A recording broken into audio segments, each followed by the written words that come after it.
A Mackenzie adora geometria. Em 2024, foram 2 de plana e 1 de analítica.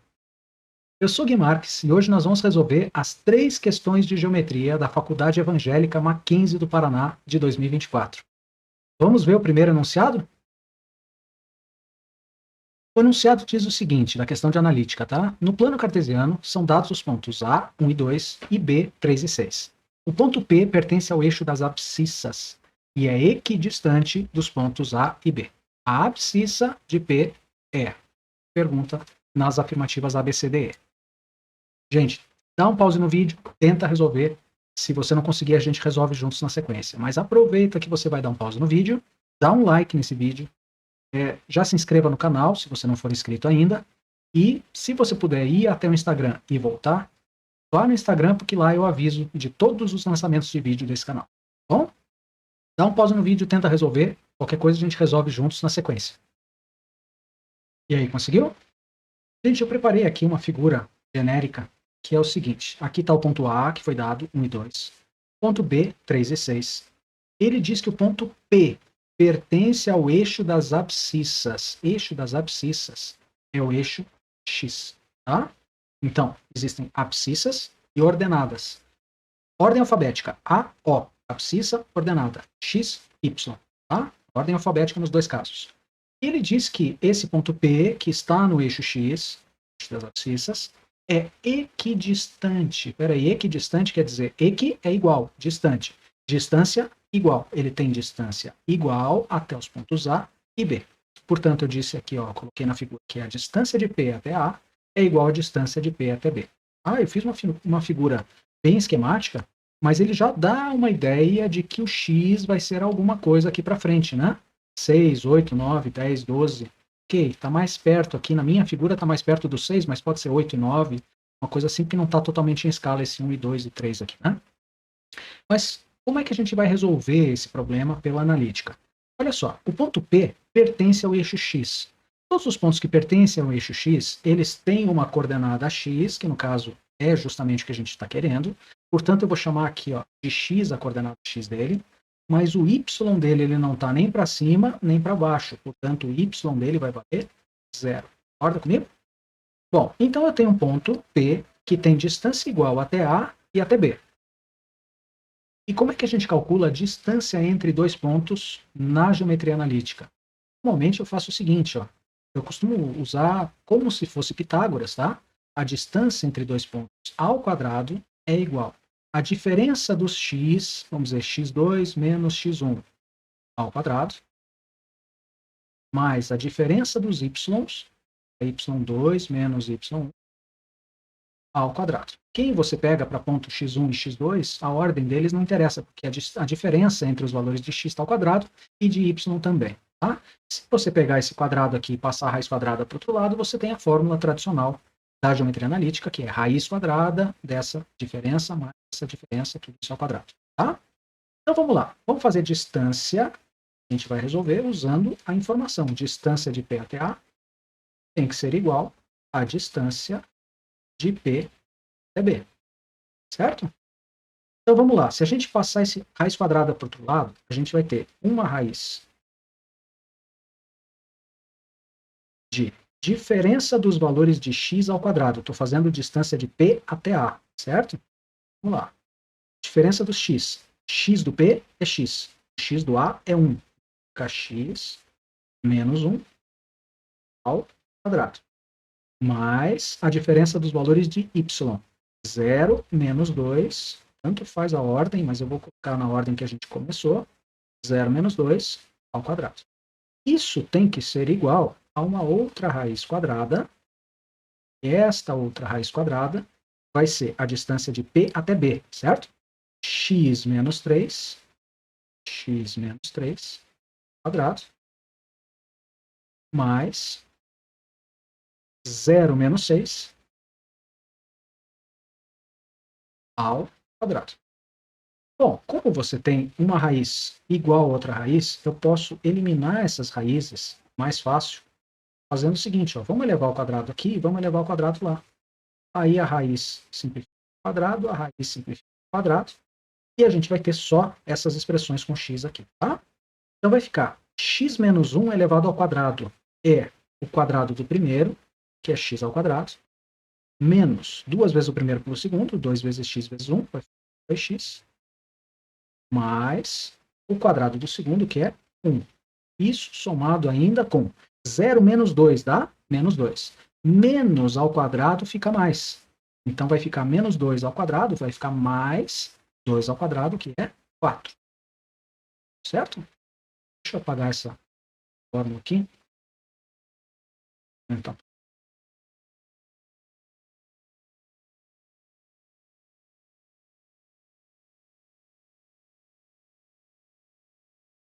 e aí sim a gente vai ter espaço para conseguir resolver a outra parte do igual, né? Então vai ficar x menos 3 elevado ao quadrado. Quadrado do primeiro, x ao quadrado. Mais 2 vezes o primeiro pelo segundo, no caso é menos, né? 2 vezes 3 vezes x vai dar 6x, menos 6x. Mais o quadrado do segundo, que é 9. Cuidado, aqui 0 menos 6 é menos 6. Menos 6 elevado ao quadrado vai dar mais 36. Tinha? Muito bem. Agora você pode passar o x ao quadrado para o outro lado negativo ou simplesmente simplificar de um lado e do outro. E o que sobrou, então, para a gente poder isolar o valor de x? Esse menos 2x vai ficar aqui e o mais 6x, porque menos vai passar para o outro lado, fica mais. Vou fazer devagarzinho, 6x menos 2x. Eu passei o menos 6x para lá, o sinal trocado. Aqui ficou 9 mais 36 vai dar 45, tá? E esse aqui é mais 5, 45 fica lá, e o mais 5 passa para lá, fica menos 5. Portanto, x vai ser igual a 40. X é igual a 40 dividido por 4 vai dar 10. E a gente tem a resposta desse exercício aqui. X igual a 10. Bem, vamos dar uma olhada nos outros dois exercícios? Então, gente, o próximo exercício é o seguinte. Na figura a seguir, os pontos A, B e C pertencem à circunferência de centro O. Sabe-se que o ângulo CAB mede 26 graus. Eu já vou marcar aqui só para a gente já ir falando a mesma língua, tá? CAB mede 26 graus. Ó, quando ele fala CAB, o A tem que ser o vértice, tá? Então sai de C, passa pelo vértice A e volta para B. Mede 26 graus. O ângulo OBC mede quanto? O com vértice em B, volta para C. Ele quer saber esse valor aqui, que eu posso chamar, por exemplo, de X. Tá? Que é o X que a gente vai querer descobrir. Dá um pause no vídeo, tenta resolver. Se você não conseguir com a figura, copia a figura direitinho, tá? A gente já resolve na sequência. Vai lá, tenta resolver sozinho. E aí, pessoal, foi? Se não foi ainda, deixa eu relembrar dois conceitos rapidinho com você que você já vai conseguir resolver. Olha só. Quando você tem uma circunferência, e o centro dessa circunferência é esse ponto branco, tá? Você tem um arco de circunferência, que eu marquei aqui em cor de rosa. Esse arco de circunferência, vamos supor que esse arco aqui meça 60 graus. Tá? Se esse arco medir 60 graus, dos 360 que tem na circunferência como um todo, se esse arco tiver 60 graus, a gente tem uma figura aqui que é chamada ângulo central. Ângulo central é o ângulo que tem vértice no centro. Esse ângulo central, ele sempre vai ter medida igual à medida do arco que ele está enxergando. Então, se ele está enxergando um arco de 60, o ângulo central vai valer também 60 graus. Tá? E quando você tem um ângulo cujo vértice está na circunferência e está enxergando um arco de 60 graus, esse ângulo é chamado de ângulo inscrito. Um ângulo que tem vértice na circunferência, que está olhando para um arco de 60 graus, ele não vale 60, ele vale a metade de 60, portanto, esse ângulo inscrito, ele vai valer 30 graus. Então, você tem dois tipos de ângulos aqui que você pode colocar dentro da circunferência. Um com vértice no centro, que é o ângulo central, que mede a mesma medida do arco para o qual ele está olhando, e um ângulo que é chamado de ângulo inscrito, ele vale metade do arco que ele está enxergando na circunferência.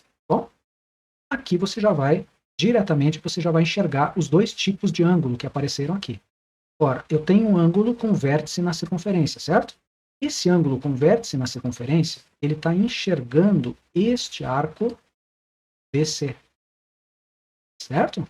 Ele está vindo do B, vai para o A e volta para o C. Portanto, ele está enxergando um arco e ele vale a metade do arco, porque ele é um ângulo inscrito. Portanto, esse arco aqui, ele vai ter que valer 52 graus. Concorda comigo? Porque o ângulo inscrito é metade do arco. Portanto, 26 é metade de 52. Então, o arco BC mede 52 graus. Agora, se eu fechar uma outra reta aqui, ó, OC, você percebe que a gente acaba formando aqui um ângulo central. E esse ângulo que é central, ele tem a mesma medida do arco para o qual ele está olhando. Mas os dois estão olhando para o mesmo arco, né? O inscrito mede a metade de 52, portanto vale 26. E esse ângulo que é central, ele tem a mesma medida do arco, que é 52 graus. Então o ângulo central tem a mesma medida do arco para o qual ele está olhando. Agora ele quer saber x. Eu vou pegar este mesmo triângulo que a gente tem ali, ó, que no caso é um triângulo. Tem aqui BC. É aí que eu peguei a ferramenta errada.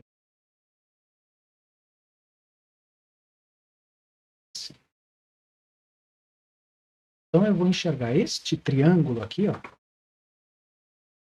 que seria triângulo O, tirar O,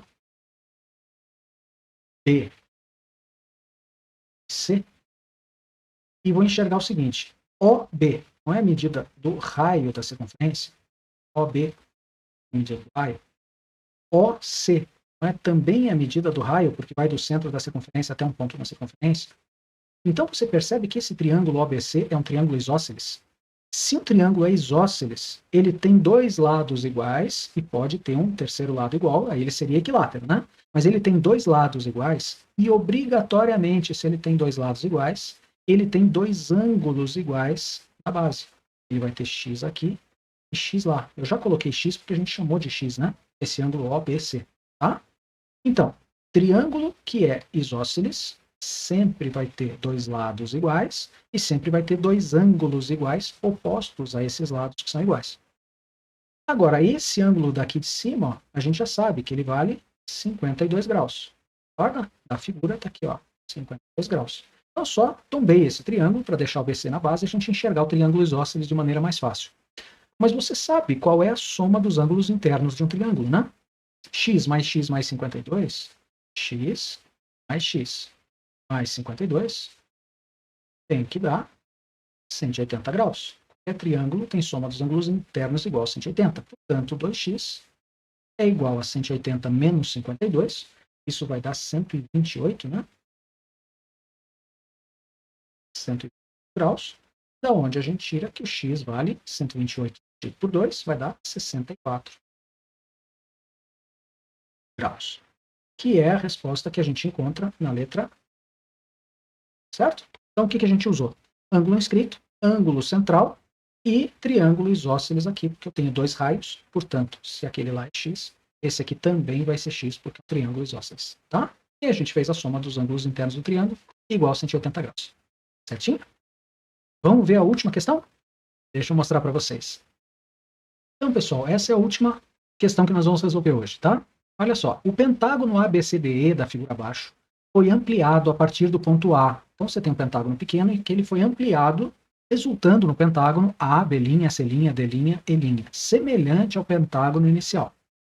Sabe-se que AB vale 10, B' mede 5 e que a área do pentágono pequeno, ABCDE, ele deu, é igual a 220 metros quadrados. Ele quer saber a área da região sombreada na figura, essa área de fora aqui, tá? Essa área que está pintadinha de cinza claro aqui, bom? Então, já sabe, tenta resolver, dá um pause no vídeo, usa conceito de semelhança de figuras, só muito cuidado com a razão de semelhança, que não é a mesma entre linhas e entre áreas. Tenta lembrar disso, qualquer coisa a gente já resolve na sequência, tá bom? Vai lá. Então, conseguiu? Vamos lá, se não conseguiu, a gente faz juntos. É uma questão muito interessante de razão de semelhança de figuras semelhantes, tá? Vamos lá. Gente, ele falou ali no enunciado que este pentágono grande foi obtido a partir da ampliação desse pentágono menor, resultando em figuras semelhantes. Eu já desenhei aqui o pentágono pequenininho, ABCDE, e desenhei o pentágono grandão, A, B', C', D', E'. E eles são, olha aqui, ó, esse símbolo aqui, ó, símbolo de semelhança. Portanto, eles são semelhantes. Ele falou para a gente que esta figura resultou numa figura semelhante maior em relação ao pentágono original. Sabe-se que AB mede 10. Esta medida aqui mede 10. E B' mede 5. Portanto, a área do pentágono ABCDE, esta área aqui, eu vou chamar de S1, é igual a 220. E deu para a gente também. Assinale a opção que indica a área da região sombreada na figura, que eu vou chamar de S. A gente quer descobrir, que é essa área de fora, tá? Você concorda comigo, inicialmente, que se eu calcular a área do grandão e eu retirar a área do pequenininho, eu vou ter a área S? A área total, menos a área do pentágono menor, que é 220, vai me dar a área S, certo? Então, basta que eu ache esta área, que eu vou chamar de S2 aqui, ó, que é a área do pentágono grandão. Daí a gente vai fazer S, a área S que eu quero, é igual a S2, que é a área do grandão, menos 220, que é a área do pequenininho, certo? Muito bem. Agora, basta você lembrar do seguinte, duas figuras são semelhantes quando todos os seus lados são proporcionais, e não é só isso, os ângulos têm que ser iguais também nos dois. Mas como ele já disse que é semelhante, a gente não precisa provar que eles são semelhantes. Bom? Então vamos lá.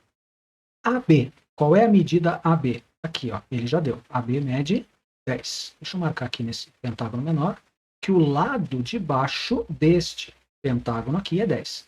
Cuidado, o lado maior, a B', não é 5, né? É A até B', é 10, que é A até B, mais 5, que é B'. Então vai ficar 15, certo? Esse lado aqui mede 15. Bom, eu disse que duas figuras são semelhantes quando todos os seus lados são proporcionais. Então, eu posso dizer que 10 está para 15, numa razão de semelhança. Esse lado AE está para a mesma razão de semelhança A', e assim por diante. Eu poderia fazer uma proporção entre todos os lados, mas os lados não me interessam. O que interessa é o seguinte, existe uma razão de semelhança entre linhas e existe uma razão de semelhança entre áreas também, que é quase a mesma, a gente só precisa tomar um cuidado. Eu vou dizer o seguinte, ó, o menor é 10, está para o maior 15, assim como a área do pequenininho, que é 220, está para a área do grandão, que é S2. Só que isso, desta forma que eu escrevi, está errado. Como é que a gente corrige? A gente vai usar isso aqui, tá? Mas como é que a gente corrige isso? Sempre pense, e eu sempre oriento meus alunos a pensar da seguinte forma. O que é 10? 10 é metro, né? Aqui eu estou dividindo metro por metro. Aqui eu não estou dividindo metro. 220 é metros quadrados. Aqui eu tenho metro quadrado. Então a razão de semelhança que existe aqui entre metros não é a mesma que existe entre metro quadrado. Como é que a gente faz? E é isso que eu passo de macete para os meus alunos. Olha só, você tem metro e tem metro quadrado. Iguale as unidades. Se aqui é metro quadrado, como é que eu deixo os dois iguais? Basta pegar esse aqui, por exemplo, e elevar ao quadrado. Que daí eu vou ter o quê? Metro quadrado, que é igual a metro quadrado. E aí eu posso comparar duas coisas que são iguais, certo? Metro quadrado com metro quadrado.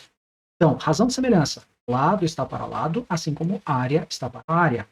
Legal. Iguale as unidades. Metro com metro quadrado, basta eu elevar o lado esquerdo aqui ao quadrado. E aí está praticamente resolvido, gente. Se você, a partir de agora, tomar bastante cuidado com as contas, você acha a área S2. Tendo a área S2, faz S2 menos S1 e você acha a área S, que ele pediu ali. Bom? Então vamos lá, vamos simplificar tudo que der. 10 sobre 15 elevado ao quadrado, isso vai dar, dá para simplificar aqui já, né? 10 por 5, 2. O 15 por 5 dá 3. Então, 2 terços elevado ao quadrado é igual a 220 sobre S2. Então, eu posso dizer que 8, 2 ao quadrado, 4 dividido por 3 ao quadrado é 9, vai ser igual a 220 por S2. Agora, se a gente puder, a gente simplifica mais um pouquinho, senão a gente já faz as contas. E dá, né? 4 vezes S2, simplificamos ali. 220 vezes 9. Dá para simplificar esse 220 com esse 4, né? 220 por 2 por 2. Vai ficar 110, 55. E esse por 2 vai dar 1. Então, a área S2 vai ser igual a 55 vezes 9. Vou fazer melhor? 55 vezes 10 dá 550. 55 vezes 10 é 550, menos 55 vezes 1, que é 55. 550 menos 55 dá 495. Certo? Então, em vez de ficar fazendo continha a cada, consegue fazer de cabeça. Então, vamos lá. Agora resta a gente achar a área que falta, né? Se esse S2 aqui é 495, então a área S, que é esta área que está aqui ao redor do pentágono menor, vai ficar a área do grandão, que é 495, menos a área do pequenininho, que é 220. Então, a área S vai ser 495 menos 220 dá 275, certo? 275 é a área que está pintadinha aqui, esta área aqui, ó, pintadinha, e é justamente a área que ele pediu. 275 é a resposta da D. Bem? Então, gente, lembre, razão de semelhança, quando você faz linha por linha, área por área, iguale as unidades. E você nunca mais vai errar problemas como esse. Bom? Gente, muito obrigado, valeu. Até o próximo vídeo.